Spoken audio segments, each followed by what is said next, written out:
আল্লাহর ওলি যুবকের চেহারার দিকে তাকালেন, তাকাইয়া কিছুক্ষণ মুচকি হাসলেন, তারপরে কান্না শুরু করে দিলেন। যুবক চিন্তায় পড়ে গেল, ব্যাপার কি? মুরব্বী আমার চেহারার দিকে তাকাইয়া হাসে কেন? আমার চেহারার দিকে তাকাইয়া কান্না করে কোনো ব্যাপার কি?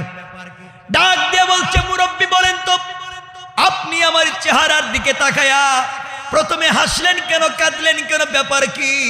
মুরব্বী জবাব দিচ্ছেন, যুবক রে, আমার হাসার কারণ কি, আমার কান্নার কারণ কি তুমি যদি জানতে চাও যুবক আমি বলতে পারি। বলেন তো কি হয়েছে? এবার মুরব্বী বলছেন, যুবক রে কেন কান্না করলাম শোনো।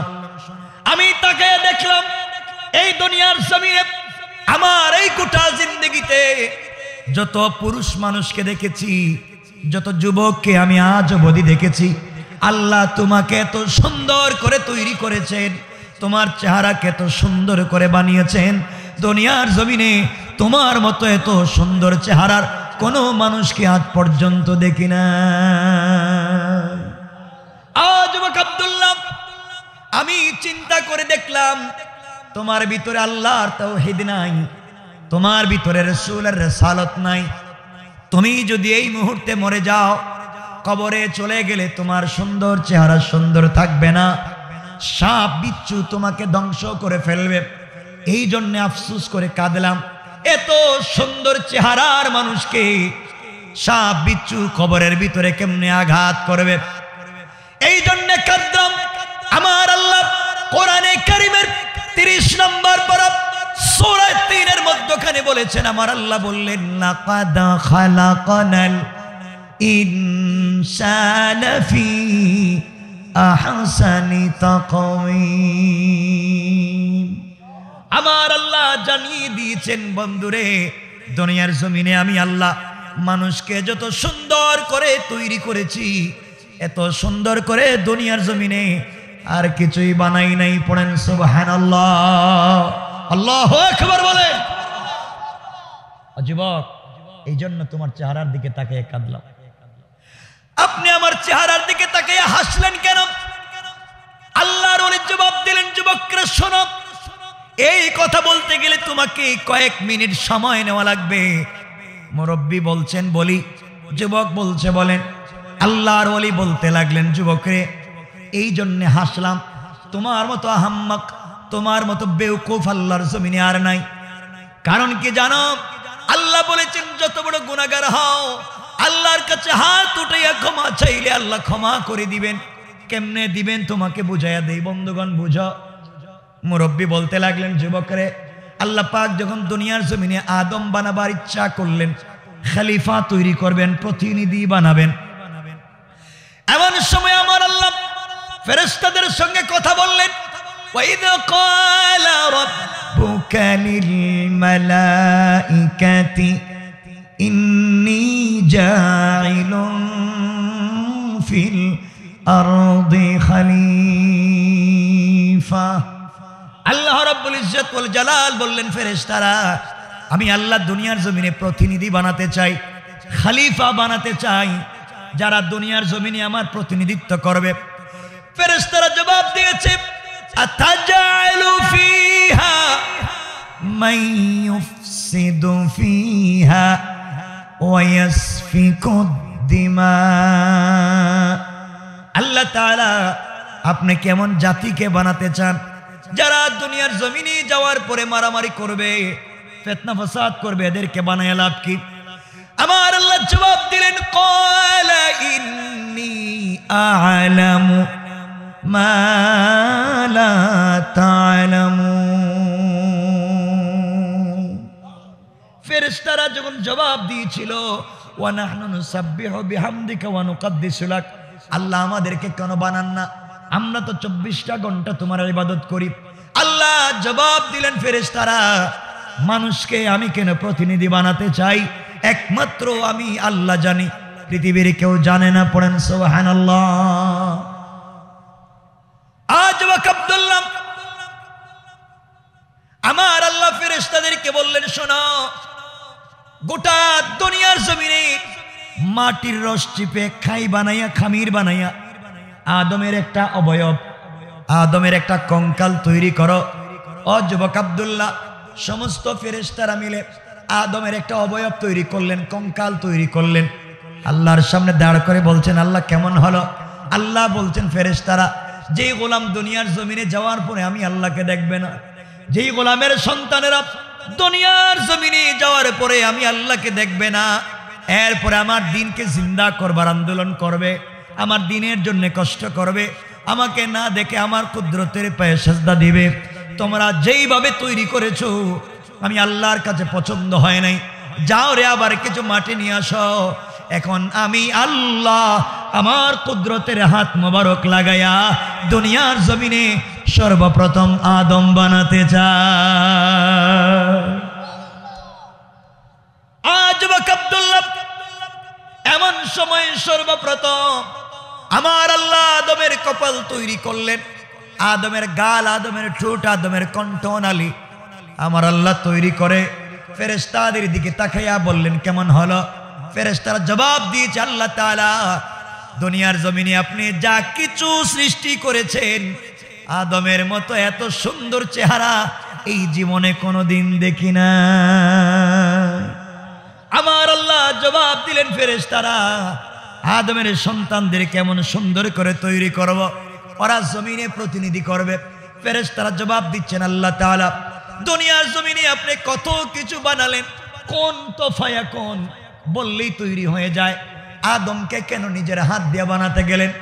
আমার আল্লাহ জবাব দিলেন, ফেরেশতারা আদমকে এই জন্য আমি আল্লাহ আমার কুদরতের হাত দিয়ে তৈরি করেছি, দুনিয়ার জমিনে আমার গোলাম বিপদে পড়ে গুনাহ করে জাহান্নামের পথে চলতে চলতে যেদিন আমি আল্লাহকে চিনতে পারবে, আমি আল্লাহর ভয় তার ভিতরে ঢুকে যাবে, আমার গোলাম গোটা জিন্দেগির গুনার বোঝা মাথায় নিয়া আসমান থেকে জমিন পর্যন্ত তার গুনায় যদি ভরে যায়, এমন গুনার বোঝা মাথায় নিয়া অপরাধীর বেশে আমি আল্লাহর দেওয়া কপাল আমার কুদরতের পায়ে লাগায়া, আমার দেওয়া চক্ষু থেকে পানি ছেড়ে দিয়া, আমার দেওয়া জবান দিয়ে আমাকে যখন আল্লাহ বলে ডাক দিবে, সাথে সাথে আমি আল্লাহর কুদরতের কলিজা ঠান্ডা হয়ে যাবে, আমার গোলামের গোটা জিন্দেগির গুনাহগুলোকে মাফ করে জান্নাতি বলে ফয়সালা করে দিতে আমি আল্লাহর 1 মিনিটও দেরি হবে না। পড়েন সুবহানাল্লাহ।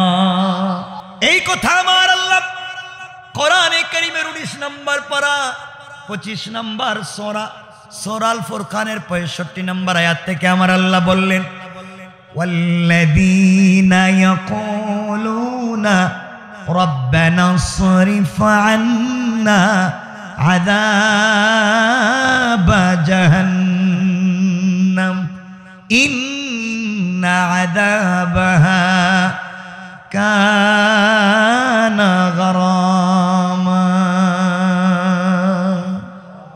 আল্লাহ রাব্বুল ইজ্জত ওয়াল জালাল বললেন, গোলাম রে, সাকারাত শুরু হয়ে যাওয়ার আগে, গারগারা শুরু হয়ে যাওয়ার আগে, কবরে চলে যাওয়ার আগে, মালাকুল মউত আজরাইল চলে আসবার আগে, গোটা জিন্দেগির গুনার বোঝা মাথায় নিয়া আমি আল্লাহর দরবারে যদি ক্ষমা চাও, আমি আল্লাহ কথা দিলাম গোলাম রে, তোর চোখ থেকে পানি বের হওয়ার আগে আগে আমি আল্লাহ গোটা জিন্দেগির গুনাহগুলা মাফির ওয়াদা দিয়ে দিলাম।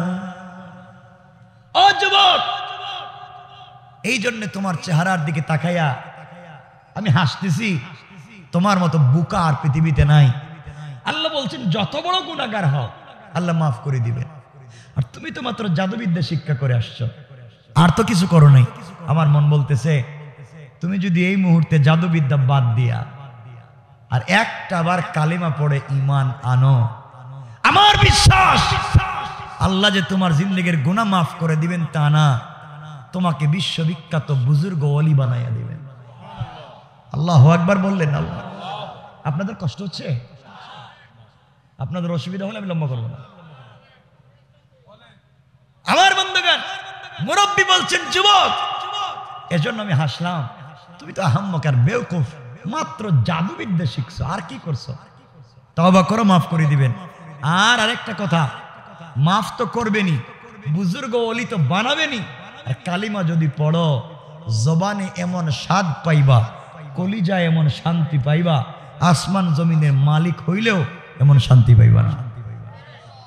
সুবহানাল্লাহ, একটু জোরে পড়েন না। আর একটু জোরে পড়েন না সুবহানাল্লাহ। এই 1-2 মিনিট ওয়াজ করলেন, 1-2 মিনিট একজন বুজুর্গ ইসলামপন্থী ইসলামী আন্দোলনের বড় কর্মী 1-2 মিনিট নসিহত করলেন। যুবক চিন্তা করলো, এত কোটি টাকা খরচ করে জাদুবিদ্যা শিখলাম, আর মুরব্বী 1-2 মিনিটে কি কথা বললো। তার ভিতরে শুধু টেনশন ঢুকে গেছে, দিলের ভিতরে মনে হচ্ছে, ডাক দিয়ে বলছে, বুজুর্গ সত্যি কি আমি যে অপরাধ করে ফেলেছি বুঝতেছি না। বাদশা হাজার হাজার কোটি টাকা আমার বিরুদ্ধে খরচ করলো, আমার পক্ষে এই দেশের বিরুদ্ধে, এই পাবলিকের বিরুদ্ধে আমাকে জাদুবিদ্যা শিক্ষা করে এই দেশ থেকে ইসলামী আন্দোলনকে বন্ধ করে দেওয়ার যে কৌশল শিখাইলো, আপনি কি বলেন এত বড় শয়তানি করছি, কালিমা পড়লে কি মাফ হয়ে যাবে? আল্লাহর ওলি বলছেন, যুবক রবের কাছাকাছি আসো না, রব তো বলছেন ডাক দিলেই তিনি কথা শোনেন। যুবক বলতেছে, হুজুর সত্যি কালিমা পড়বো, কালিমা পড়লে কি জবানে স্বাদ পাবো, কলিজে শান্তি পাবো? আল্লাহর ওলি বললেন, যুবক কালিমা পড়ে দেখো না আল্লাহ তোমাকে কোন পর্যায়ে নিয়ে যায়। যুবক বলছে, আল্লাহর ওলি তাহলে আপনি আমাকে কালিমা পড়াইয়া দেন। সুবহানাল্লাহ বলবেন না? আল্লাহর ওলি বলছেন, যুবক তোমাকে কিন্তু বাদশা কয়েক হাজার কোটি টাকা তোমার পিছনে খরচ। আমার আল্লাহ বললেন, ইন্না কাইদাশ শাইতানি কানা দাঈফা। আমার আল্লাহ বললেন, মুসলমানেরা রে, কাফের বেঈমানেরা যত ষড়যন্ত্র করে না কেন, সবগুলা ষড়যন্ত্র আমি আল্লাহর কাছে মশা মাছির গড়ের চাইতে আরো বেশি দুর্বল। কোন সুবহানাল্লাহ। হুজুর আপনি আমাকে কালিমা পড়ায় দেন। আল্লাহর ওলি যুবকটাকে কালিমা পড়ায় দিয়েছেন। সুবহানাল্লাহ বলেন না? বাদশার গোটা 100 বছরের টার্গেট মিস, কালিমা পড়েছে। কালিমা পড়ার পরে বলছে, হুজুর আপনি বলছেন কালিমা পড়লে জবানে স্বাদ পাবো, কলিজায় শান্তি পাবো, আমি তো কিছুই পাইতেছি না। আল্লাহর ওলি বললেন, যুবক কালিমা অর্ধেক পড়েছে, অর্ধেক, বাকি অর্ধেক বাকি আছে। হুজুর বাকি অর্ধেকটা কি? বাকি অর্ধেক হলো তোমাকে আমার বুকের সঙ্গে লাগাই একটা চাপ দিব, একটা জাতা দিব। আল্লাহু আকবার নাই? কারণ ইলম সিনাদের সিনা, ইলম এক সিনাত থেকে আরেক সিনায় যায়। এজন্য জিবরিল আমিন আমার রাসূলকে এসে বলছেন, ইকরা। রাসূল বলছেন আমি জানি না। আবার বলছেন ইকরা, আমি তো পারি না। আবার বলছেন ইকরা। ও জিবরাইল আমি এগুলো বুঝি না। জিবরিল আমিন আল্লাহকে বলছেন, আল্লাহ কার কাছে ওহী দিয়ে পাঠাইলেন, বেচারা তো কিছুই বুঝে না। আল্লাহ বলছেন, জিবরাইল আমার বন্ধুরে কষ্ট দিয়ে লাভ নাই, তোমার বুকটা আমার বন্ধুর বুকের সঙ্গে একটা চাপ দেয়। আল্লাহু আকবার। আল্লাহ আল্লাহ চাপ দিলে হবে কি? ও জিবরাইল তুমি আমার বন্ধুর বুকের সঙ্গে বুক লাগায় চাপ দিবা, আর পূর্ণাঙ্গ ইলম এবং হিকমত দিয়া 30 পারা কোরআন তার সিনার ভিতরে নাজিল করার জিম্মাদার স্বয়ং আমি আল্লাহ। ইলম সিনাদের সিনা। এজন্য মুরব্বী বলতেছেন, যুবক তোমার একটা জাতা দিন, আপনি দেন। কালিমা পড়াইছেন, বাদ দিয়ে দিব কালিমা। কি পড়াইছেন কিছুই বুঝতেছি না, একটা জাতা দিয়ে দেন, পরে কালিমা ছেড়ে দিন। আবার মুসলমান বন্ধুগণ, আল্লাহর ওলি আল্লামা জুলফিকার নকশবন্দি খুতুবাতে জুলফিকারে বলেন, আল্লাহর ওলি আব্দুল্লাহ বিন তামিরকে বুকের সঙ্গে জড়াইয়া চিৎকার করে আল্লাহকে ডাক দিয়ে বলছেন, আল্লাহ যেই যুবকের পিছনে বাদশাহ কোটি কোটি টাকা খরচ করে এই দেশ থেকে দিন মুছে দেওয়ার কৌশল করলো, আল্লাহ তাআলা আমি তো তার জবানে কালিমা চালু করে দিয়েছি। আমার দায়িত্ব ছিল কারো জবানে কালিমা পৌঁছে দেওয়া, আমার দায়িত্ব আমি আদায় করেছি। আল্লাহ তাআলা এই দেশের মা বোনেরা বড় নির্যাতিত, এই দেশে ইসলামপন্থীরা বড় নির্যাতিত। আল্লাহ তাআলা আমার দায়িত্ব ছিল জবানে কালিমা চালু করা, জবানে কালিমা চালু করে দিয়েছি। এই মুহূর্তে এই যুবকের ভিতর থেকে কুফরি নেফাকি দূর করে তোমার ইলমে মারিফতের নূর দিয়া মুনওয়ার করে দাও। কোন সুবহানাল্লাহ। আমার বন্ধুগণ চিৎকার করে যুবক বলতেছে, হুজুর কসম রব্বে পাকের জাতে আপনি আমাকে ছেড়ে দেন, এই মুহূর্তে আপনি একটা মাত্র চাপ দিয়েছে, আপনার একটা চাপে মনে হয় আল্লাহর আরশ পর্যন্ত পরিষ্কার দেখা যায়। আমাকে ছেড়ে দে। হুজুর যুবকটাকে ছেড়ে দিছে। বাবা যাও, পায়ে ধরে বলছে, হুজুর কি করলেন আমারে? এখন তো আল্লাহর নাম নিলে বড় শান্তি পাই, আমি আর কোথাও যাব না, আমার বাড়ি ঘরের দরকার নাই। আজকে আপনি আমার নেতা আর আমি আপনার কর্মী। এই দেশ থেকে ইসলামকে মুছে দেওয়ার জন্য কোটি টাকা খরচ করেছি, আর এখন ইসলাম জিন্দা করবার জন্য, দ্বীনকে জিন্দা করবার জন্য আমার জীবনকে উৎসর্গ করতে রাজি হয়ে গেল। আল্লাহু আকবার। কেমনে বুঝাবো, দিন শিখবেন কেমনে? যুবক তোমাদেরকে বলছি, আমিও তোমাদের মতো একটা জওয়ান, তোমাদেরকে বলছি শোনো, ওয়েস্টার্ন কান্ট্রি সহ এই দুনিয়ার কোথাও শান্তি নাই। শান্তি শুধুমাত্র দ্বীনের কাজ করে রবের কদমে সেজদা হয়। রাত্র বেশি হয়ে গেছে বিদায় কথাগুলো বলতে পারতেছি না আমি, কারণ 12টার পরে কথা তো জীবনে বলি না। আমাকে বাদ মাগরিব বসায় দিল, 12টা পর্যন্ত কথা বলতাম। 12টার পরে কথা বলা ঠিক না, এটা খিলাফে সুন্নাহ। কথাগুলো বুঝেন মুসলমান। এজন্য যারা বিভিন্ন কৌশল করে আজকে ইউক্রেনের উপর আক্রান্ত, ইউক্রেন আক্রান্ত রাশিয়ার কারণে গোটা দুনিয়া মানবতা দেখাচ্ছে। ইউক্রেনের জন্য তাদের সীমান্ত খুলে দিয়েছে, মানুষ দলে দলে যাচ্ছে, রাশিয়ার বিরুদ্ধে অবরোধ দিচ্ছে। আমরাও চাই দুনিয়ার একটা মানুষ অন্যায় বাবা মরক, আমরা চাই না। মারামারি কাটাকাটি হোক, সন্ত্রাসী হোক, আমরা চাই না। যে ধর্ম পালন করুক সে তার দেশে শান্তিতে থাকুক, আমরাও চাই।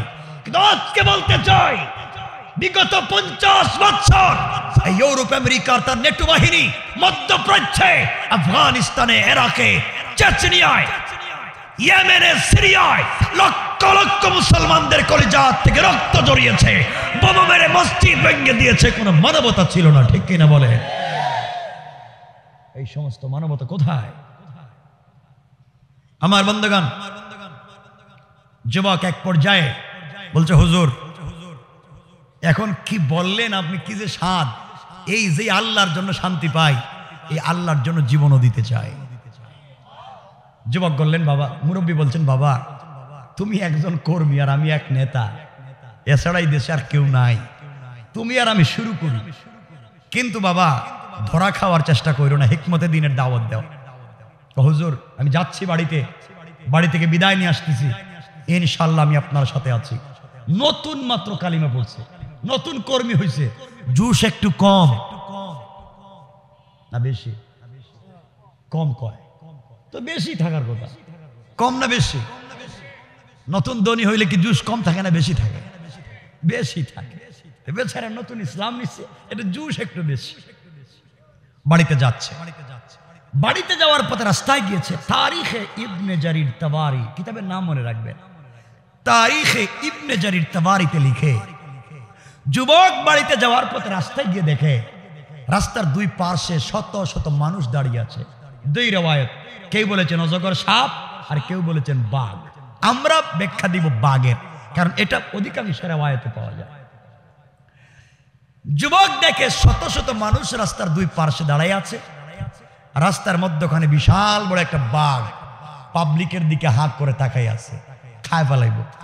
যুবক কাছে গিয়ে পাবলিক জিজ্ঞাসা করে, তোমরা এখানে দাঁড়াই আছো কেন? রাস্তা পার হয়ে যাও না কেন? বাপ তোরেও চিনলাম না, আর আমরা এখানে দাঁড়াই আছি বাঘের কারণে, রাস্তা পার হতে পারি না, যে কোনো সময় বাঘ আমাদেরকে আক্রমণ করতে পারে।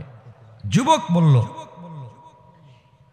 বাঘের আক্রমণের কারণে তোমরা রাস্তা পার হও না, আমি তো এই মাত্র কালিমা পড়ে আসলাম, এই মাত্র ইসলামী আন্দোলনের কর্মীর খাতায় নামটা লেখাই আসলাম, তাইলে একটা পরীক্ষা হয়ে যাক, এখানে বাঘের শক্তি বেশি না আল্লাহর শক্তি বেশি? আল্লাহু আকবার। যুবক বলতেছে মনে মনে, পাবলিকরে বলতেছে, দেখি আমি কালিমাওয়ালা, এই মাত্র কালিমা পড়ে আসছি, এই দেশের দিন জিন্দা করতে চাই, দেখি তো বাঘ আমার কথা শুনে কিনা। এই বলে আস্তে আস্তে এই যুবক বাঘের কাছে গেছে, বাঘের কাছে গিয়া এক হাত দিয়ে বাঘের কান ধরছে। সুবহানাল্লাহ বলেন। আপনাদের আওয়াজে মনে হয় জিকর গাছার মানুষ দুই চারটা করে বাঘ পালতেছে। এক হাত দিয়ে বাঘের কান ধরছে, আর এক হাত দিয়ে আচ্ছা মতো বাঘের গালে দুটো থাপ্পড় মেরে দিচ্ছে। এই বাঘ, আল্লাহ তোকে তৈরি করেছে বন জঙ্গলে থাকবার জন্যে, পাবলিকের রাস্তাঘাটে ডিস্টার্ব করো কেন? তুমি আমাকে চিনো, আমি কে? আমি কালিমাওয়ালা ইসলামী আন্দোলনের কর্মী। আমি বলছি 1 সেকেন্ডের ভিতরে রাস্তা ছেড়ে যাও, কসম রব্বে পাকের জাতের। যুবক এই কথা বলতে দেরি হয়েছে, বাঘ মাথাটা নোয়া কানটা নাড়ায়া 1 সেকেন্ডের ভিতরে রাস্তা ছেড়ে জঙ্গলে যাইতে দেরি করে নাই। আল্লাহ, ইসলাম এমনি আসে নাই। পাবলিক তো হতবাক, কিরে এত মানুষ, জোয়ান একটা কি থাপ্পড় দিল, বাঘরে থাপড়ায়, মহাবিপদ। পাবলিক কো এবার পাইছি বড় পিসাব, সেইটা মনে হয় বড় পীর। কারণ আপনারা যে কন্ডিশন করেন গাঁও গ্রামে, সেই তো মনে করছে পিসাব। মানুষ তেল নিয়া পানি নিয়া এর বাড়িতে লাইন ধরছে। কই বাবা, এই কাজের তো কাজই আমি না, এটা কে নিয়ে আইলে তোমরা? পাবলিক। যুবক চিন্তা করলে এই কাজ তো আমার না, কারণ বাংলাদেশে পীরের তো অভাব নাই, খানকার অভাব নাই। কথা বলেন না কেন? যুবক চিন্তা করলে এভাবে যদি মানুষ আসে, চৌকে দেখে না, যুবকের কাছে আসলে যুবক হাত দিলে চোখ ভালো হয়ে যায়। ভাঙ্গা পা নিয়ে পাবলিক আসে, যুবক ভাঙ্গা পায়ে হাত দিলে ভালো হয়ে যায়। যুবক দেখলো এইভাবে যদি ল্যাংরা লুলা আতুর দের বেটারি সব আসতেই থাকে আর ফু দিতে থাকে, সব ভালো হয়ে চলে যাইব, দেশে দিনও জিন্দা হবে না, কেউ কালিমা পড়বে না। ঠিক কিনা বলে? যুবক বলে এই কাজটা আমার না। এখন যে আমার কাছে আসবা, আগে বলবো কালিমা পড়ো, তারপরে তোমার জন্য দোয়া করবো। সুবহানাল্লাহ বললেন না? এই দাওয়াত শুরু। আমি বুঝাতে চাচ্ছি দিনের দাওয়াতটা কেমনে দিবেন। আমার মুসলমান বন্ধুগণ, গভীর মনোযোগ। দেশের জনগণ আব্দুল্লাহর কাছে আসতে লাগলো, কালিমা পড়তে লাগলো। তাদের সমস্যার কথা বললে সমাধান হয়ে যায়। যেই যুবকের মাধ্যমে এই দেশ থেকে দিনকে মুছে দিতে চাইল, আল্লাহ যুবকের মাধ্যমে এই দিনের কাজ শুরু করে দিলেন। কোন সুবহানাল্লাহ। এই খবর পৌঁছে গেল বাদশাহ ইউসুফ জুনাওয়াসের মন্ত্রণালয় পর্যন্ত। যেই বাদশাহ টাকা দিয়ে আব্দুল্লাহকে জাদুবিদ্যার জন্য পাঠাইছে, বাদশার মন্ত্রণালয়ে খবর পৌঁছে গেল আমার দেশে একটা যুবক আছে। ওই বাদশাহ ইউসুফ জুনাওয়াসের একজন মন্ত্রী ছিলেন, কেউ বলেছেন অর্থমন্ত্রী। তার চোখ ছিল অন্ধ, কেউ বলেছেন জন্মান্ধ, কেউ বলেছেন কুষ্ঠরোগ হয়েছে, চোখ নষ্ট হয়ে গিয়েছে, চোখে দেখে না। যখন জানতে পারলো একটা যুবক চোখ ফিরাইয়া দিতে পারে, এই মন্ত্রী 1000 টাকার হাদিয়া নিয়া, গিফট নিয়া, উপহার উপঢৌকন নিয়া আব্দুল্লাহর বাড়ির দিকে লোক নিয়ে পৌঁছে গেল। আব্দুল্লাহ তাকাইয়া দেখে এই লোকটা তো ওই লোক যার সিগনেচারের মাধ্যমে এই দেশের দিন বন্ধ হইছে, যার দস্তখতের মাধ্যমে এই দেশে দিনের তালিম বন্ধ করা হয়েছে। শেষ পর্যন্ত এই লোকটা আমার বাড়িতে। আব্দুল্লাহ বলছে, আপনি কি চান, কেন ভাসছেন? মন্ত্রী বলছেন, বাবা আমি তোমাকে চিনি না, আমি এই দেশের একজন মন্ত্রী, আমি চোখে দেখি না, আমি শুনছি তুমি চোখ ভালো করে দাও, এই জন্য তোমার কাছে আসছি, আমার চোখটা যদি ফিরাইয়া দিতা। আব্দুল্লাহ ডাক দিয়া বলছে, মন্ত্রী রে, চোখ তো আমি ফিরাইয়া দিতে পারি না, চোখ দিতে পারেন একমাত্র আমার আল্লাহ। মন্ত্রী বলতেছে, আল্লাহ আবার কেডা? বিশাল বছর পরে, 30-40 বছর পরে হঠাৎ আল্লাহর নাম। আল্লাহ কে? আমাদের খোদা তো ইউসুফ জুনাওয়াস। নাউজুবিল্লাহ বলেন। আমাদের বাদশাহী তো আমাদের খোদা। আমরা সারা জিন্দেগি বাদশাকে খোদা মানি, বাদশাকে পূজা দেয়। তুমি আবার কোন খোদার কথা বলছো? আব্দুল্লাহ বলছেন, মন্ত্রী সাহেব, আপনার বাদশাহী যদি খোদা, তাহলে চোখ পাওয়ার জন্য আমার কাছে এসেছেন কেন? সুবহানাল্লাহ বললেন না? চোখকে আপনার বাদশা দিতে পারে না? মন্ত্রী চিন্তা করে, তাও তো ঠিক। ও মন্ত্রী সাহেব, আপনার বাদশা খোদা নয়, ও আস্থা বেহুদা।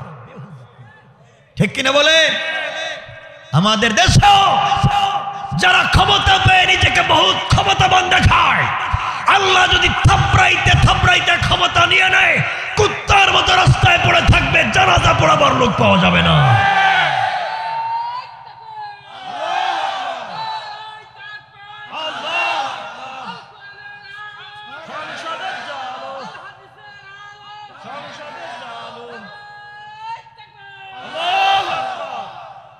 আমার বন্ধুগণ, আব্দুল্লাহ বলছে, শুনেন মন্ত্রী সাহেব, আপনারা যারা ক্ষুধা বানাইছেন এই বেচারার নাকের সেন্টার ঠিক নাই, পাও রেল লাইনের মতো ফাড়াফাড়া, কথা বলে দাঁত বাইরে যায়, ঠোঁট মোটা, চোখ ছোটো, মানে ইথিওপিয়ার মানুষের যে ডিজাইন, আল্লাহ একটা ডিজাইন ছাড়া, ডাইস ছাড়া বানাই দিচ্ছে। হেরে বানাইছেন আপনারা ক্ষুধা, আপনার ক্ষুধার কাছে বলতে পারে না, চোখ দিতে পারে না। মন্ত্রী বলতেছে, আব্দুল বাবা তোমার কাছে আসছি, তুমি চোখটা দাও না। আব্দুল্লাহ বলছে, শুনেন আমি কিন্তু চোখ দিতে পারি না, চোখ দেন আমার আল্লাহ। এখন আপনি যদি চোখ পাইতেই চান, আমার আল্লাহর উপরে ঈমান আনতে হইব, কালিমা পড়তে হইব। আব্দুল্লাহর কথা হলো, যে সংসদে আইন করে ইসলামকে বিলুপ্ত করা হয়েছে, এই সংসদে এর মাধ্যমে আবার দিনকে পৌঁছে দিব। আল্লাহু আকবার। দিন প্রচারের কৌশল বুঝো। মন্ত্রী চিন্তা করলো, যদি কালিমা পড়ি আর চোখ পাই তাহলে তো ভালো, চোখ পাওয়ার পরে কালিমা ছেড়ে দিব। নিয়ত ভালো না খারাপ? দেখেন আমাদের দেশে কিছু লোক আছে, চেয়ারম্যান, মেম্বার, এমপি, মন্ত্রী, আমি যদি আবার এই এলাকার জনপ্রতিনিধি হতে পারি, আপনাদের এলাকার সব ভালো ভালো রাস্তা ভাঙিয়ে একবার কাঁচা বানিয়ে দিন। ঠাই করেছে, হে নির্বাচনের পর আর খুঁজে পাওয়া যায় না। এলাকা কি পানি টানি ছাটা আছে? আমার বন্ধুগণ, কথা কি বুঝতেছেন আমার? তো মন্ত্রীরও দেখবেন অনেক লোক নির্বাচনের আগে ওয়াদা দেয়, এটা করবো সেটা করবো, নির্বাচন পরে microscope, lens, circuit camera fit করে এরা আর খুঁজেই পাইবে না। কথা বলেন না কেন? তো এই মন্ত্রীও বলতেছে, আমি যদি নির্বাচিত, আমি যদি চোখ পাই, কালিমা ছেড়ে দিলাম। আব্দুল্লাহ কালিমা পড়াও, যুবক কালিমা পড়াও। কালিমা পড়াইবো কেমনে? পড়াও। বুঝতেছো না কালিমা পড়াইবা? তুমি কি জানো আজ থেকে 30 বছর আগের খবর? মন্ত্রী সাহেব জানি না তো। শোনো, আমরা দেশে আইন করে এই দেশে তাওহীদ বন্ধ করেছি। আমাদের হাজার হাজার টাকা খরচ করে, কোটি টাকা খরচ করে আব্দুল্লাহ নামে একটা যুবককে, আব্দুল্লাহ বিন তামের নামে একটা যুবককে বিদেশে পাঠাইছে জাদুবিদ্যার জন্য। ও আসতেছে, আসলে পরে সাইজ করবো। আব্দুল্লাহ, আমি তো হেই আব্দুল্লাহ। সুবহানাল্লাহ বললেন না? ও হেই আব্দুল্লাহ মানে এই আব্দুল্লাহ তো জাদুবিদ্যার জন্য পাঠাইছে, তুমি আবার তাওহীদের দাওয়াত দাও। করেছেন কে? আওয়াজ করে বলেন, করেছেন কে? এই কৌশল কার? এজন্য আমার আল্লাহ বললেন, ওয়া মাকারু ওয়া মাকারাল্লাহ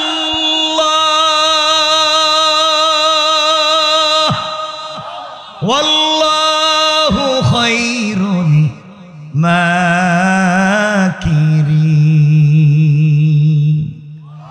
আল্লাহ রাব্বুল ইজ্জত ওয়াল জালাল বললেন, কৌশল করতে যাইও না, তোমরা জানো না কার সঙ্গে কৌশল শুরু করছো।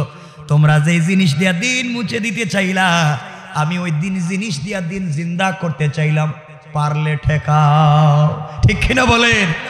কোন দিকে কেমন পারো? মন্ত্রী বলছে, আব্দুল্লাহ তুমি, হে আব্দুল্লাহ তাহলে কেমন জাদু? মন্ত্রী সাহেব, আমি জাদুবিদ্যা ঠিকই শিখছি, আপনার টাকা পয়সা ঠিক মতো কাজে লাগাইছি, কিন্তু জাদুবিদ্যা শিক্ষা করে দেশে আসার পরে উল্টা আমার আল্লাহ আমারে জাদু কইরা আপনার সামনে দাঁড় করে বলতেছেন, মন্ত্রী সাহেব কালিমা পড়ে নালে চোখ পাইবেন না। সুবহানাল্লাহ বললেন না? কালিমা পড়ে তো চোখ পাইবেন। মন্ত্রী বলতে, ঠিক আছে কালিমা পড়তেছি, নিয়ত ভালো না খারাপ? কথা বলেন না কেন? আপনাদের ঠিক আছে তো? আপনারা তো ওলিয়া উলিয়া, এরা সব ওলিয়া উলিয়া। আমার বন্ধুগণ, মন্ত্রী বলছে কালিমা পড়া, উদ্দেশ্য হলো কালিমাটা পরে ছেড়ে দিবে। আব্দুল্লাহ কালিমা পড়াইছে, কালিমা পড়াইয়া চৌকে হাত দিয়ে, আল্লাহ ওইটা বাটপার, নিয়ত ভালো না, কিন্তু এর পরেও তো এর জবানে আমি কালিমা চালু করে দিছি, আর আমি চাইলে তো সংসদে যাইতে পারবো না। আল্লাহ এইটা শয়তানটারই ভালো করে দাও, আর এর মাধ্যমে আবার এই সংসদে আমি কালিমার আওয়াজকে শুনতে চাই। হাত দিছে, চোখ ভালো এক। মন্ত্রী কয়, আব্দুল্লাহ আমি তো দেখতেছি আমার এই তো ঠিক আছে, আমি তো সব ঠিক আছি, এই তোমার হাত দিয়ে তোফানো। আমি গেলাম। আব্দুল্লাহ কই যাইবে? কালিমা পড়লাম, হাত দিয়ে দিলাম, চোখ পাইলাম জায়গা। আব্দুল্লাহ কয় না, আপনি তো কালিমা অর্ধেক পড়ছেন, বাকি অর্ধেক কি? বাকি অর্ধেক জাতা দিমু, জাতা চাপ দিমু। সুবহানাল্লাহ বললেন না? ঠান্ডা কেন? 12:30 হয়ে গেছে।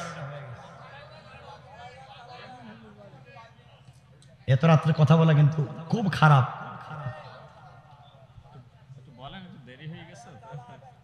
কষ্ট হচ্ছে না? হাত দেখেন তো দেখি কার কার কষ্ট হচ্ছে। ওই আগের জায়গায়, এই তো আগের জায়গায় দেখতেছি আছেন আপনারা। দেখতে চাইলাম যে আপনাদের কন্ডিশন ঠিক আছে নি, না মারাটারা গেছেন, সাকরাত শুরু হয়েছে কিনা। সবাই একটু হাত উঠান। এই হাত দিয়েছেন কে? জোরে আওয়াজ করে বলেন লিল্লাহে তাকবীর। একটু আওয়াজ, একটা তাকবীর দিতে পারবেন কেউ? জোরে আওয়াজ দিতে পারবেন? একজন দেন লিল্লাহে তাকবীর, দেন একজনের একটা তাকবীর দেন।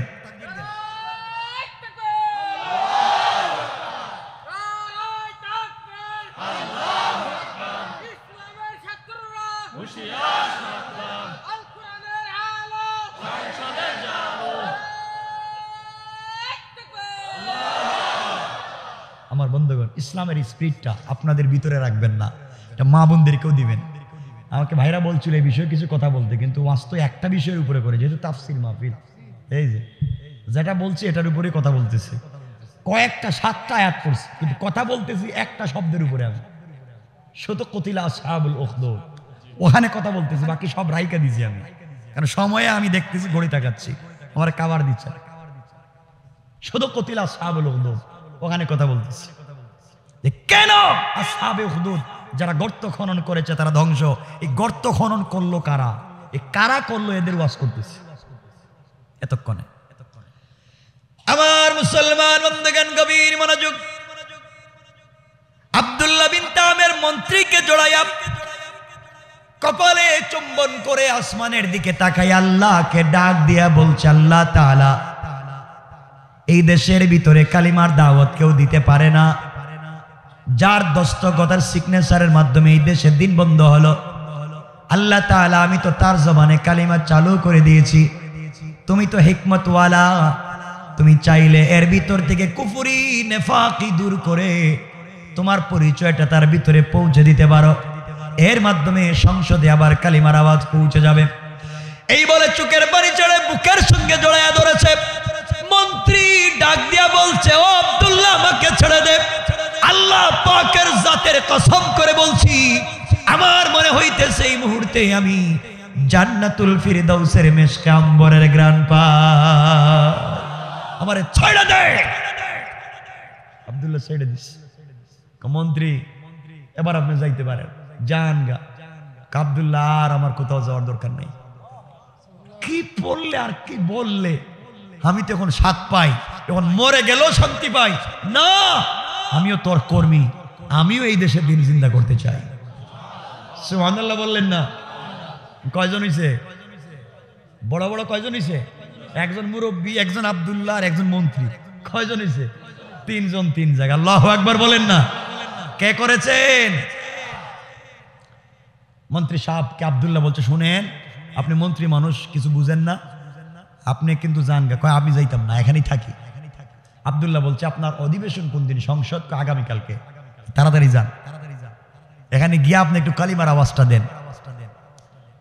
সংক্ষেপ করে বলতেছি, পরের দিন সংসদ অধিবেশনে বাদশাহ ইউসুফ জুনাওয়াসের ডাইন পার্শ্বে বসছে এই মন্ত্রী। বাদশাহ তাকাইয়া দেখে মন্ত্রীর চোখ ভালো। ফকির, এটা তো কানা, এতদিন থেকে দেখাইলাম কানা, এখন দেখি লেখতেছে চোখ ভালো। বাদশাহ ইউসুফ জুনাওয়াস জিজ্ঞাসা করে, মন্ত্রী চোখ পাইলেন কই? চোখ তো আমার আল্লাহ দিছে। আল্লাহু আকবার বলেন, চিৎকার করে বলেন আল্লাহু আকবার। দীর্ঘ প্রায় 3 যুগ পরে আবার সংসদে আল্লাহর নাম। বাদশা তো গরম হয়ে গেছে, আল্লাহ আমি না তোমাদের খোদা, আপনি আস্তে বাটপার। ওরে বাবা, মন্ত্রী আমি বানাইলাম মন্ত্রী, আমি দিলাম টাকা পয়সা গাড়ি বাড়ি, আমার ওকে বাটপার। কাই মন্ত্রী সাহেব, আপনি যদি আল্লাহ, আপনি যদি খোদা, এই দেশ আপনি রক্ষা করতে পারেন না, আব্দুল্লাহর জাদুবিদ্যার জন্য পাঠাইছেন কেন? ঠিক কিনা জোরে বলে? বাদশা দেখতেছে ব্যাপার তো খারাপ হয়ে যেতেছে।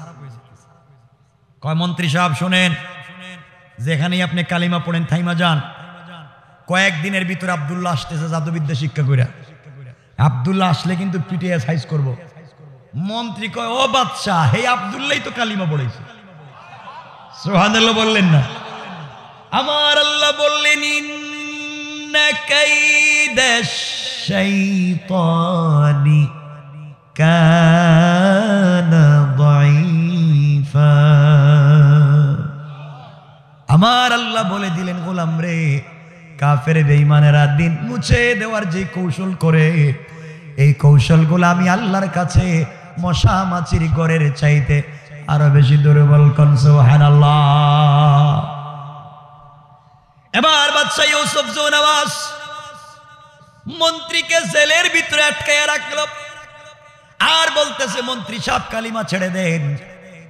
মন্ত্রী বলতেছে, বাদশারে, আপনি আঘাত করতে পারেন, মারতে পারেন, পিটাইতে পারেন, আমাকে মেরে ফেলতে পারেন, কিন্তু কালিমা পড়ে যেই শান্তি আর স্বাদ পেয়েছি ওটা আমি ভুলে যেতে পারবো না। এক পর্যায়ে মন্ত্রীকে পিটাতে লাগলো। মন্ত্রী এক পর্যায়ে আব্দুল্লাহর ঠিকানা বলে দিয়েছে। আব্দুল্লাহকে বাদশা দরাইয়া নিয়ে এসেছে। আব্দুল্লাহকে ডাক দিয়ে বলছে, আব্দুল্লাহ রে, তোমাকে না জাদুবিদ্যার জন্য পাঠাইছিলাম, তুমি আবার দেশে কি উল্টা পাল্টা শুরু করছো? আব্দুল্লাহ ডাক দিয়া বলছে, মন্ত্রী সাহেব, আপনি জাদুবিদ্যার জন্য পাঠাইছেন ঠিকই, জাদুবিদ্যা শিখছি তাও ঠিক, কিন্তু আসার পথে আমার আল্লাহ আমাকে জাদু করা, নিজে কালিমা পড়াইয়া আমার আল্লাহ আমার অন্তরে দিন বুঝাইয়া দিয়া আপনি বাদশা ইউসুফ জুনাওয়াজ আপনার সামনে দাঁড় করাইয়া বলতেছে, বাদশা কালিমা পড়ো, নাইলে ক্ষমতা থাকবে না। ঠিক কিনা বলে? বাদশা বলছে, মুরব্বী আপনি কেন এই দেশে শয়তানি করলেন? মুরব্বী বলছেন, বাদশা যাপনা আপনি নিষেধ করেছেন, আল্লাহ নির্দেশ করেছে, আমি আল্লাহর হুকুম পালন করেছি, আপনি মারতে পারেন। বাদশা বলছে, জানেননি তাওহীদের দাওয়াত দিলে কি শাস্তি জানেননি? কো জানি না। এই কথা বলে গাছ কাটার করাত তো চিনেন? গাছ কাটে যেটা নাম কি? করাত না? গাছ কাটার করাত দিয়া এই শত শত বৎসরের বৃদ্ধ মুরব্বীর মাথায় করাত লাগাইয়া জীবন্ত মানুষকে কালিমার অপরাধে 2 টুকরা করে দিয়েছে। আল্লাহর ওলি হাসতে হাসতে শহীদ হয়ে গেলেন, 1 মিনিটের জন্য কালিমা ছেড়ে দেয় না। আল্লাহু আকবার। এবার আব্দুল্লাহর পালা, মন্ত্রীও শেষ। আব্দুল্লাহরে ডাক দিয়া বলছে, আব্দুল্লাহ তুমি কালিমা ছেড়ে দাও। আব্দুল্লাহ রে, তোমাকে আমি বাদশা বলছি, তুমি যদি কালিমা ছেড়ে দাও, আমি আমার দেশ নাজরান অর্ধেক তোমার নামে লিখে দিব। তুমি যদি কালিমা ছেড়ে দাও, আমার একটা মাত্র মেয়েকে তোমার কাছে বিয়ে দিব, তুমি আমার মেয়ের জামাই, বাকি দেশের মালিক তুমি হয়ে যাবে। আব্দুল্লাহ ডাক দিয়ে বলছে, মন্ত্রী সাহেব, বাদশা জাহাপনা, আপনি যদি আসমানের চন্দ্র সূর্য আমার এক হাতে উঠাইয়া দেন, আর এক হাতে গোটা জিন্দেগি রেজিস্ট্রি করে দেন, গোটা দুনিয়া রেজিস্ট্রি করে দেন, কসম আল্লাহ পাকের জাতের সবকিছু লাত্তি মেরে ফেলে দিতে পারি, 1 সেকেন্ডের জন্য আল্লাহর কালিমা ছেড়ে দিতে পারি না। আর আমাদেরকে যদি কেউ কইতো, হুজুর আপনি কি 2 সাইডটা উল্টা পাল্টা বলতে পারবেন? আপনার গুলশান বনানী বাড়ি দ্বারা 10 ডিসিমেল জায়গা দিব, 1 ডিসিমেল 5 কোটি, 10 ডিসিমেল 100 কোটি। আমরা বলতাম 2 সাইডটা কেন, 2 সাইড বছর বলতে পারতাম। আমাদের যে ইমানের কন্ডিশন, আমাদের যে ইমান। আমার বন্ধুগণ, এক পর্যায়ে বাদশা দেখলো আব্দুল্লাহরে কোনোভাবে লাইনে আনতে পারতেছে। কষ্ট হচ্ছে আপনাদের? পৌনে একটা হয়ে যাচ্ছে, আর কাজ হবে না যতই বুঝান আমারে। আমার মুসলমান বন্ধুগণ, এক পর্যায়ে কথাগুলো বুঝেন কি বলতে চাই। এক পর্যায়ে 70 জন সেনাবাহিনী দিয়া আব্দুল্লাহর হাত পা বেঁধে আব্দুল্লাহকে বলেছে পাহাড়ের উপরে নিয়ে যাও। কথাগুলা মনোযোগ দিয়ে শুনলে এবার কি বলতে চাই। 70 জন সেনাবাহিনী আব্দুল্লাহকে পাহাড়ে নিয়ে গিয়েছে, হাত পা বেঁধে পাহাড় থেকে নিচে ফেলে হত্যা করবে। এমন সময় আব্দুল্লাহ চোখের পানি ছেড়ে আল্লাহকে ডাক দিয়ে বলছে, আল্লাহ, আমি যদি কালিমা ছেড়ে দেই, বাদশার মেয়েকে বিয়ে করতে পারি, নজরান নামক দেশের মালিক হতে পারি, দুনিয়ার জমিনে শান শৌকতে থাকতে পারি, আল্লাহ তাআলা একমাত্র তোমার তাওহীদের প্রেমে পাগল হইয়া তোমার জন্য দিনটাকে বিসর্জন দিচ্ছি, উৎসর্গ করতেছি। আল্লাহ তাআলা, তুমি কি সাধারণ একজন ইসলামী আন্দোলনের কর্মী? তোমার তাওহীদের গোলামকে কি হেফাজত করতে পারো না? আয় আল্লাহ, যেই গোলাম এত হাজার কোটি টাকার অফার পাওয়ার পরে তোমার কোরআনের, তোমার দ্বীনের জন্য জীবন দিতে চায়, তুমি কি তাকে হেফাজত করতে পারো না? এই কথা বলে আব্দুল্লাহ যখন চোখের পানি ছেড়ে দিয়েছে, আল্লাহ পাক রব্বুল ইজ্জত ওয়াল জালাল পাহাড়কে বলে দিয়েছেন, ইদা জুলজিলাতিল আরদু জিলজালাহা, পাহাড় তুমি ভূমিকম্প শুরু করো। পাহাড় ভূমিকম্প শুরু করল, টুকরা টুকরা হয়ে গেল। 70 জন সেনাবাহিনী আব্দুল্লাহকে ছেড়ে দিয়া নিজের জীবন বাঁচানোর জন্য যখন দৌড়ায়, এমন সময় আমার আল্লাহ আসমান থেকে আযাবের 70 জন ফেরেশতা পাঠাইয়া এই 70টা সেনাবাহিনীকে ধরে আচ্ছা মতো পিটাইয়া পাহাড়ের মধ্যখানে ঢুকাইয়া পাহাড়কে আবার আগের মতো একত্রিত করে দিয়া আব্দুল্লাহকে সুস্থ রেখে ভালো অবস্থায় হাঁটাইয়া হাঁটাইয়া বাদশার দরবারে পৌঁছে দিয়েছে। বাদশা বলতেছে, আব্দুল্লাহ, আমার 70 জন সেনাবাহিনী কই, তুমি দেখি একা?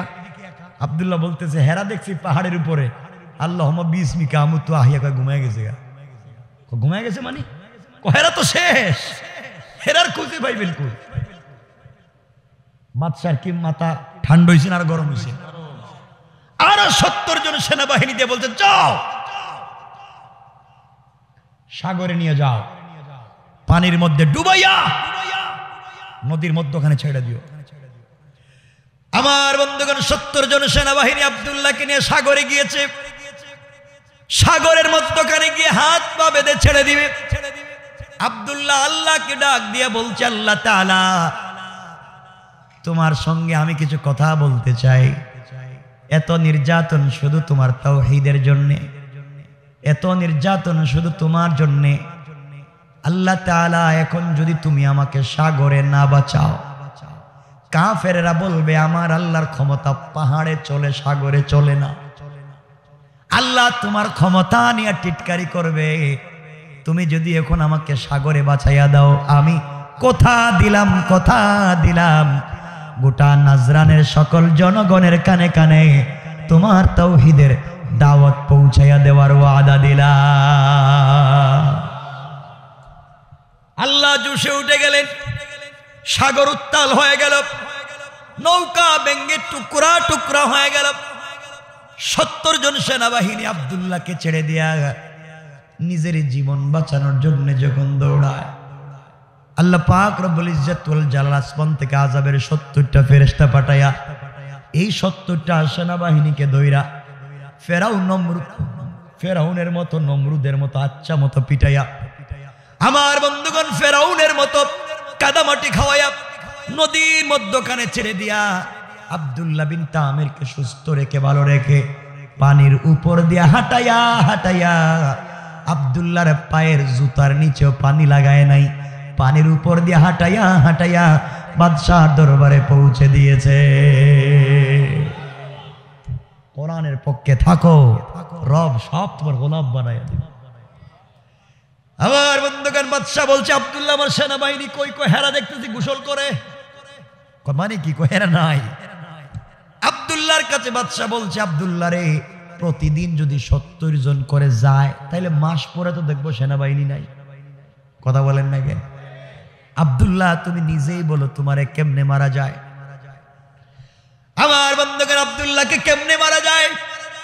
আব্দুল্লাহ বলল, আমি কি পাগল? আমি নিজে বলবো আমারে কেমনে মারা যায়? আবার বলছে, আব্দুল্লাহ তুমি বলো তোমাকে কেমনে মারা যায়? এবার আব্দুল্লাহ চিন্তা করলো, আমি তো জেলে বন্দি, চাইলেও তো যেতে পারবো না, তাইলে একটা হিকমত করি।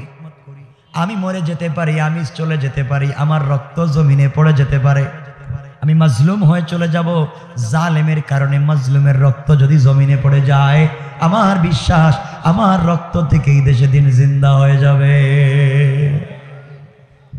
এবার আব্দুল্লাহ বলছে, বাদশা শোনো, আমাকে যদি মারতে হয় আমার ফর্মুলা আপনি মানতে হবে, আমি যা বলবো আপনি তাই করতে হবে, আমার কথা যদি আপনি শুনেন আমাকে মারতে পারবেন। আব্দুল্লাহ এই কথা বলবার পরে বাদশা বলছে, বলো কি করা যায়? আব্দুল্লাহ বলছে, বাদশা যাবো না, গোটা নাজরানে 3 মাস আমার নামে মাইকিং করবেন, অ্যানাউন্সমেন্ট করবেন। গোটা দেশের আবাল বৃদ্ধ বনিতা, শিক্ষিত অশিক্ষিত, ছেলে মেয়ে, নারী পুরুষ, ছোট বড় সবাইকে আপনি একটা মাঠে জমা করবেন। ওই জায়গায় আপনি আমাকে নিয়ে যাবেন। নিয়ে যাওয়ার পরে আপনি আমার গলায় ছুরি লাগাইয়া টানবেন, আমাকে মারতে পারবেন না। ওই সময় যদি আমাকে মারতে হয় আমি একটা কালিমা বলবো, ওই কলিমা আপনার পড়া লাগবে। আমার শিখানো কালিমা যদি আপনি পড়েন আমাকে মারতে পারবেন, নচেত আপনি আমাকে মারতে পারবেন না।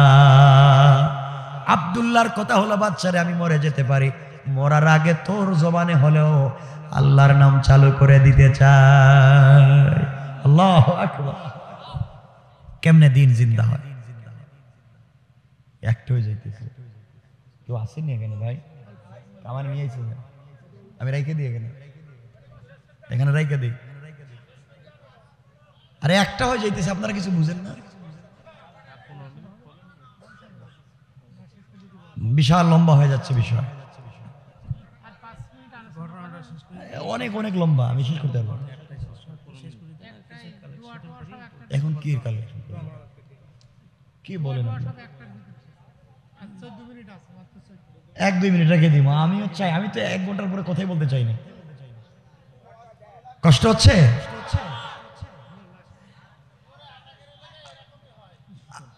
আমার মুসলমান বন্ধুগণ, কথাগুলা শুনেন, কি বলতে চাই বুঝো। বাদশা আব্দুল্লাহর কথায় গোটা দেশের ভিতরে ঘোষণা করে দিল, গোটা দেশের মানুষকে একটা মাঠে জমা করলো। জমা করবার পরে দেশের সকল মানুষের ভিতরে কৌতূহল, বাদশা কত মানুষকে ফাঁসি দিয়া মারলো, কাউরে দাওয়াত করে না। আজকে একটা যুবকরে মারবে, তাও গোটা দেশের মানুষের দাওয়াত করছে। মানুষের ভিতরে কৌতূহল কমছে না বাড়ছে? গোটা দেশের মানুষ একটা মাঠে জমা হয়ে গেল। এবার আব্দুল্লাহ বাদশার সামনে দাঁড়িয়ে আছে, লক্ষ লক্ষ জনগণ বাদশার সামনে দাঁড়িয়ে আছে। বাদশাহ বলছে, আব্দুল্লাহ রে, এই মুহূর্তে তোমাকে মেরে ফেলা হবে, তোমার জীবনের কোনো চাহিদা থাকলে আমাকে বলতে পারো। আব্দুল্লাহ বলতেছে মুচকি হেসে, বাদশাহ রে, আমার জীবনের একটা ছোট্ট চাহিদা আছে। আমার চাহিদা হলো আমি এই দেশের পুরা জনগণের সামনে 2 মিনিট ওয়াজ করব। সুবহানাল্লাহ নাই? কি করবে? বাদশা বললে, যা 2 মিনিট বয়ান কর, ওয়াজ কর। আব্দুল্লাহ দাঁড়িয়েছে, দেশের জনগণকে বলছে, বাদশা, দেশের জনগণ শোনো, আমার নাম আব্দুল্লাহ বিন তামের, বাদশার নাম ইউসুফ জু নওয়াজ, আপনারা আমার নাম শুনে থাকবেন। এই বাদশা আমাকে কোটি কোটি টাকা দিয়ে জাদুবিদ্যার জন্য পাঠিয়েছিল। আমি জাদুবিদ্যা ঠিকই শিখছিলাম, কিন্তু দেশে আসার পরে আমি এক আল্লাহর উপরে ঈমান এনেছি। ওই আল্লাহ আমাকে জাদু করে ফেলেছেন। কালিমা পড়ার কারণে আমি জীবনে বহুত বিপদ থেকে বেঁচে গিয়েছি। আমার আল্লাহ আমাকে বহুত ক্ষমতা পর্যন্ত দিয়েছেন। আমি ইসমে আজম জানি। এই আলোচনা আরো লম্বা। আমি ইসমে আজম জানি। এখন ইসমে আজম কোন নাম? ইসমে আজম যদি কেউ জানে তারে আগুনের ভিতরে ফেলে দেওয়া হয়, কসম রব্বে পাকের জাতের জ্বলবে না। ইসমে আজম বলে যদি দুনিয়ার কোনো কঠিন জিনিসকে আগুনের ভিতরে ফেলে দেওয়া হয়, আগুন নিভে যেতে পারে, ওই জিনিস কখনো জ্বলবে না। এটা আরেক আলোচনা। যুবক বলতেছে, আমি ইসমে আজম জানি, বাদশাহ আমাকে মারবার জন্য পাহাড়ের উপরে 70 জন সেনাবাহিনী দিয়ে পাঠাইছে, ওই জায়গায় আমার আল্লাহ আমারে বাঁচাইছে, 70 জন সেনাবাহিনীকে ধ্বংস করে দিয়েছে। এরপরে সাগরে পাঠাইছে, আমার আল্লাহ সাগরে আমাকে বাঁচাইছে, বাদশার 70 জন সেনাবাহিনীকে ধ্বংস করে দিয়েছে। বাদশাহ কত কৌশল করছে আমাকে মারার জন্য, কিন্তু পারে নাই। রব আমাকে বাঁচিয়ে দিয়েছেন। এবার আমি বলছি বাদশাকে আমাকে কেমনে মারা যায়। আমি আপনাদেরকে দাওয়াত করে জমা করেছি, আপনাদের সামনে একটা কথা বলতে চাই, এতদিন পর্যন্ত বাদশাহ আমাকে মারতে পারে নাই আমার আল্লাহর নাম না নেওয়ার কারণে। আর এই মুহূর্তে বাদশাহ আমার গলায় ছুরি লাগাইয়া টান দিবে, মারতে পারবে না আমার আল্লাহর নাম না নেওয়ার কারণে। আমার গলায় ছুরি লাগাবে, বাদশাকে একটা কালিমা শিক্ষা দিব, আমি আমার আল্লাহর নাম শিখাইয়া দিব। বাদশাহ যদি আমার ছুরি নিয়া, আমার আল্লাহর নাম নিয়ে আমার গলায় ছুরি লাগায় আর যদি মরে যায়, মনে রাখবে আমার আল্লাহর নাম সত্য।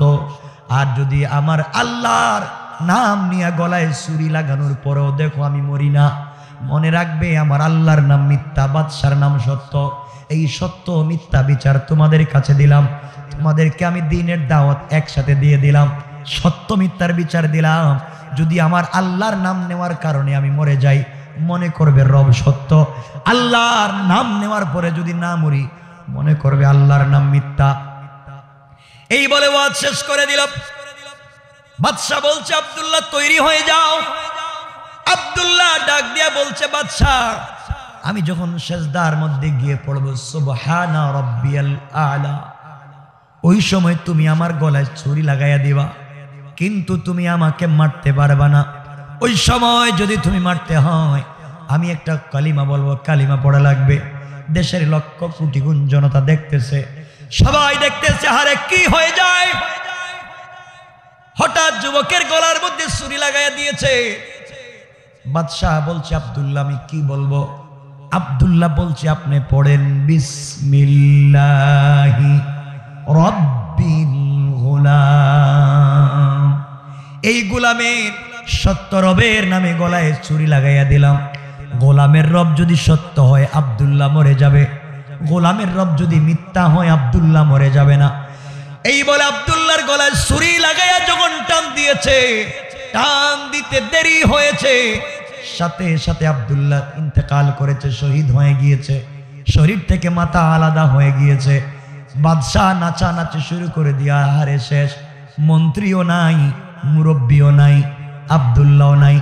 এই দেশের ভিতরে কেউ কালিমার দাওয়াত দিবে না, এই জন্য ঢোল বাজাইয়া নাচানাচি শুরু করে দিয়েছে। আমার আল্লাহর কৌশল জানে না। দেশের কোটি কোটি জনগণ দেখছেনি, কথা বলেন। দেশের জনগণ ডাক দিয়ে বলতে লাগলো, আহারে এতদিন পর্যন্ত আব্দুল্লাহকে মারতে পারে নাই, আব্দুল্লাহর আল্লাহর নাম না নেওয়ার কারণে। আর এই মুহূর্তে আব্দুল্লাহকে মারতে পারলো আব্দুল্লাহর আল্লাহর নাম নেওয়ার কারণে। তাহলে তো আব্দুল্লাহর আল্লাহ সত্য আল্লাহ। বাদশাকে এতদিন খোদা মানছে, এটা তো ভুয়া। আব্দুল্লাহর আল্লাহ সত্য আল্লাহ। এই কথা বলে দেশের লক্ষ লক্ষ জনগণ দাঁড়িয়ে গেল।